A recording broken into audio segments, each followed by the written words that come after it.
Yeah, I mean, for all their talk of wanting to end the war, they all believe or pretend to believe the war on terror, which is totally fraudulent. Yeah. You know, for me to believe that they are actually against war, they would have to say, look, you know what? It's just a big game. You know, there is no war on terror. The war on terror is almost identical to the war on drugs. There is no such thing. We're not fighting a war on drugs. You know, we're not fighting a war on terror.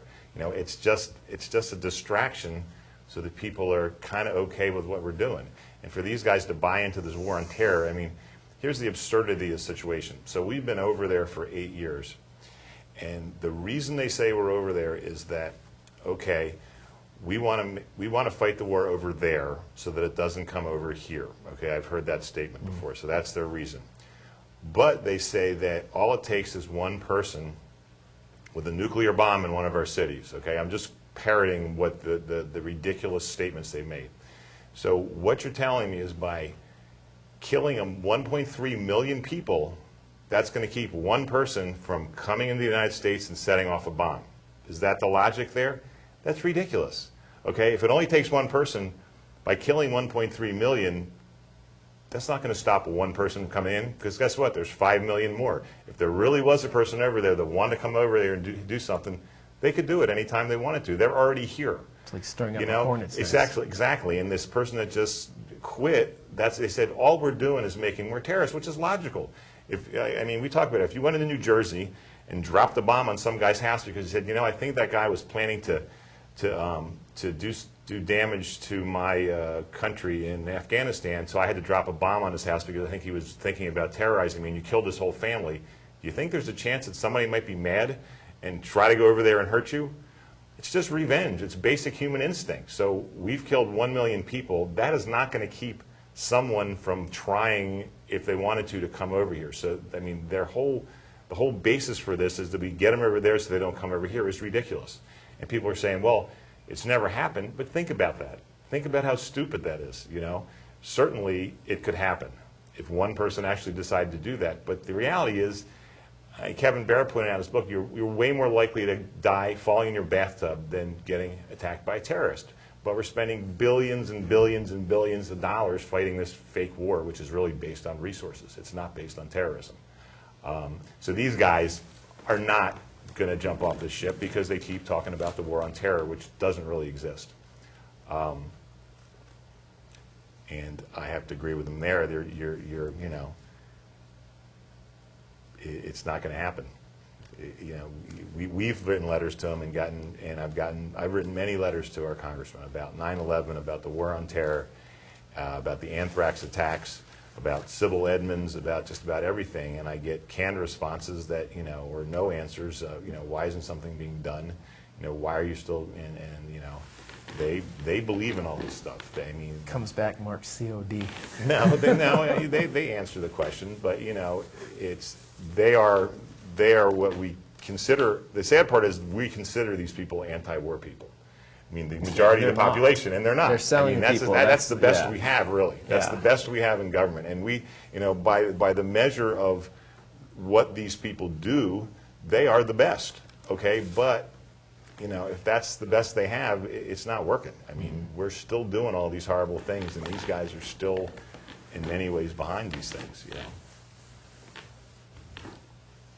I still think that they are better than what are available in other states, or maybe what the Republicans would offer us. All of our congressional delegation are either Democratic or progressive or independent. And I've worked on their campaigns, and even though I disagree with them on the war and other issues, I'm certainly glad that Bernie is there in the Congress to champion Social Security and national health care. And as long as we are part of the union, we really need him, and we should support him, I think, in the Congress in what he's doing. I don't see that.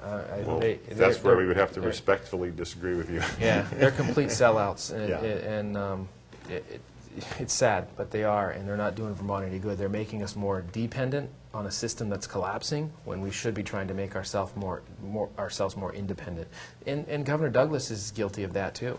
He constantly, you know, calls himself a Republican, but he's constantly making us more dependent on the federal government. The ship's going down. is that we have to start weaning ourselves from it, and we better do it now, because we're going to go down with it.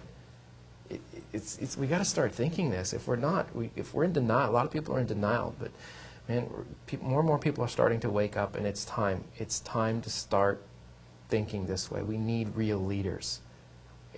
The current congressional delegation, they're not leaders.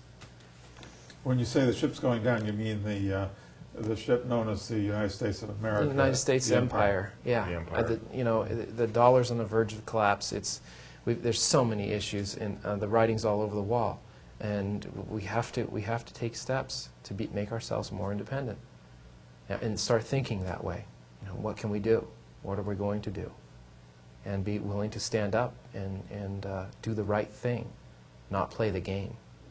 Do the right thing. We need leaders who are willing to do the right thing, regardless of public opinion. You have to be willing to do that. I mean, I don't know exactly how it works, but I think that some of our leaders in our state would have the power to refuse to allow the National Guard to be deployed. Am I right or wrong? I don't know.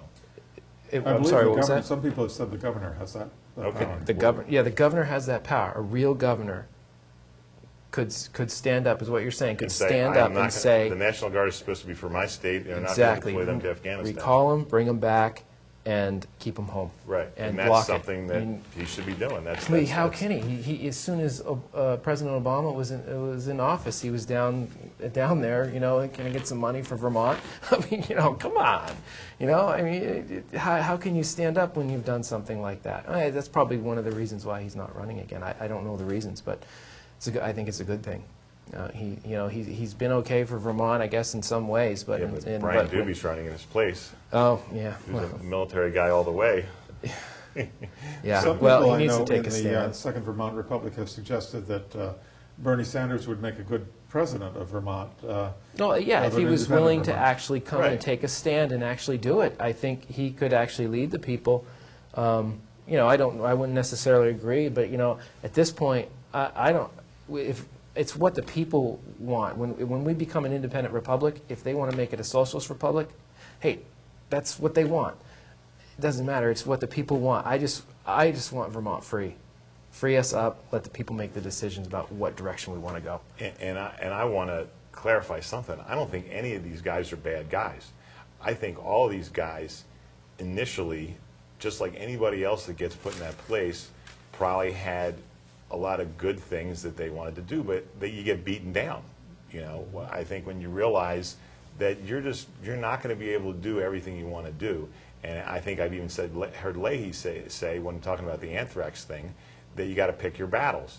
Okay, that's kind of the way it works. But unfortunately, the big things that matter to most people are the things that aren't getting done, and that is things like ending the war and the slaughtering, this economic, you know, this ridiculous economic situation, things that I think are important to people aren't getting done. And these guys probably have had I mean, I've listened to Bernie speak.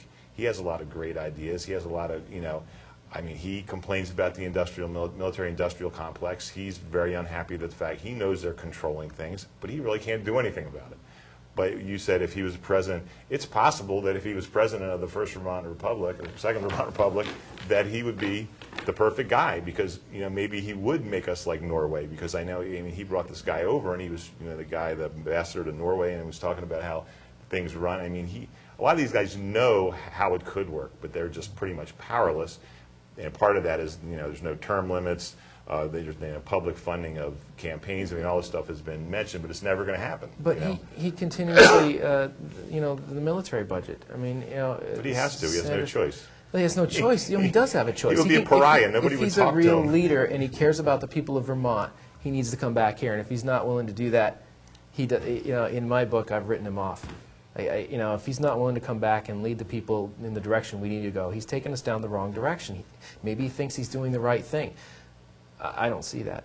You know, if he really... I disagree, like you, I disagree as far as the military goes with Bernie, but I agree with him on many other things. So I think that... But on a smaller scale, with everything that he likes to do, could be done right here in Vermont on a smaller scale. Yes, I agree. So if he's not willing to do that, I don't understand why he can't see that. He seems like he's a really intelligent person, and I've got a chance to meet him. But why? Is he sold out? You know, to No, the let's not say he's sold out. Let's say well, we're, come on, we have to call it what it is. But we don't to have a me, it seems majority like yet. he's We sold don't- out, and he comes back here and he rants and raves. When I went to Peacham, okay, he had his town hall meeting, and they had the Secret Service guys. I mean, those guys are scary dudes, man, with guns and everything. I mean, if you're that loved in Vermont, do you need the Secret Service? I'll tell you what, if I was in his position, I would tell the Secret Service to stay in Washington. I'm going to Vermont where the people are. I don't fear the people in Vermont, okay? You know, if you're doing the right thing, you don't need those Secret Service guys running around, following you around. You know, I mean, that to me was a very weird situation to see them Secret Service guys on each side. And boy, they don't smile. You know, they look like mafia dudes. That's scary.